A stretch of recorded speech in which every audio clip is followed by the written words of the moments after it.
The next tip is another one that I really love, and it is the penultimate. What it tells us is that if content is king or queen, distribution is its palace. How many times as communicators do we talk to our colleagues and they say things like, "Oh, did you see the advertisement on Main Street? We need one just like that." We often let ourselves be swayed by someone who tells us to create content. But the content is actually useless unless it is seen, unless it reaches the audience, unless the audience sees it at the moment we want them to see it. So we need to design with distribution in mind so that the message reaches the right people in the correct way, properly. What you are seeing on the screen is Liberia, a country with a tough history. It is one of those places that has experienced a long civil war, conflicts over diamond and precious stone mines, and thousands of displaced people. And among the many problems, we find that it has one of the highest rates of domestic violence in the world. The New York Times estimated that more than 80% of women in Liberia have been sexually abused. Over 80%, and there are efforts to lower this statistic. This is an example of a poster in Liberia, 2001. The woman is your friend. Do not hit her. Love her, care for her, and protect her. Is that okay? Right. But if I tell you that only 48% of the population of Liberia can read, this is what they see.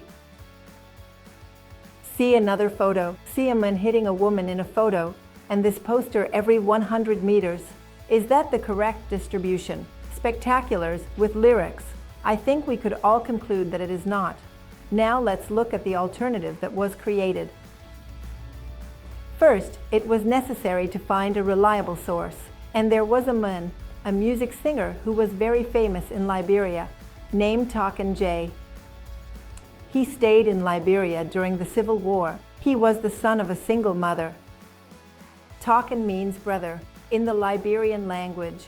So Talkin, brother, had already done other social awareness work and seemed like a good alternative. Sean, my colleague at Samia, managed to talk to Talkin and convinced him to make a couple of videos and songs to address the issue of gender-based violence. In order for him to be aware and to be a reliable source, the UN had him read 100 reports. Do you think that worked? Yuzand was also taken to a UN meeting in Liberia about domestic violence and spent 2 days there listening to politicians. Do you think that worked?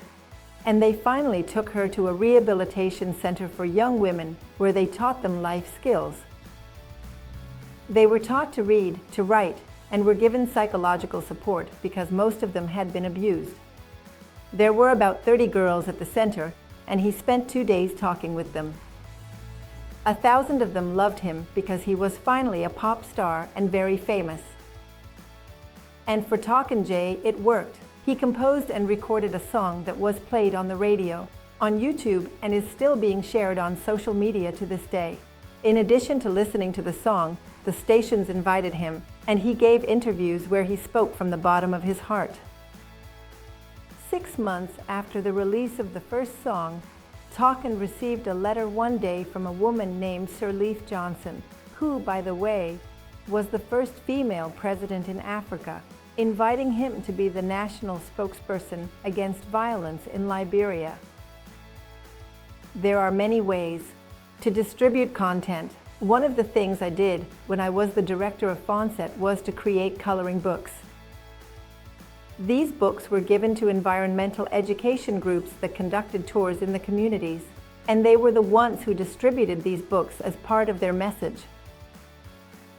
It was a good partnership. They had something to give away after their performances, and we ensured that the books reached our target audience, which were the children of the Reserva del Triunfo.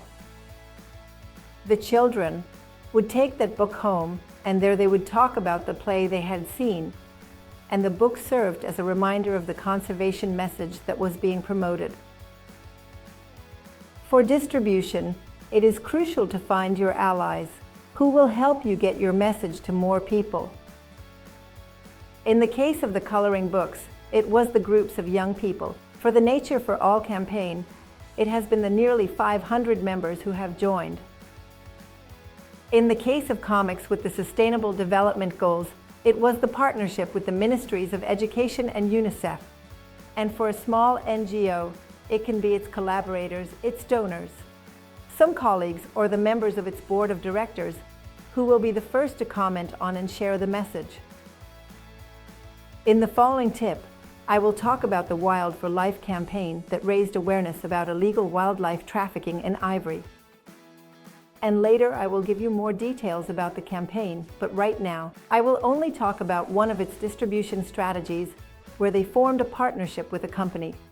The campaign formed a partnership with Kenya Airways, and on flights arriving at the most famous wildlife destinations, the airline provided coloring books and comics for children, as well as brochures for adults discussing the illegal ivory trade, such as the impact on wildlife. The message reached everyone who arrived in Kenya.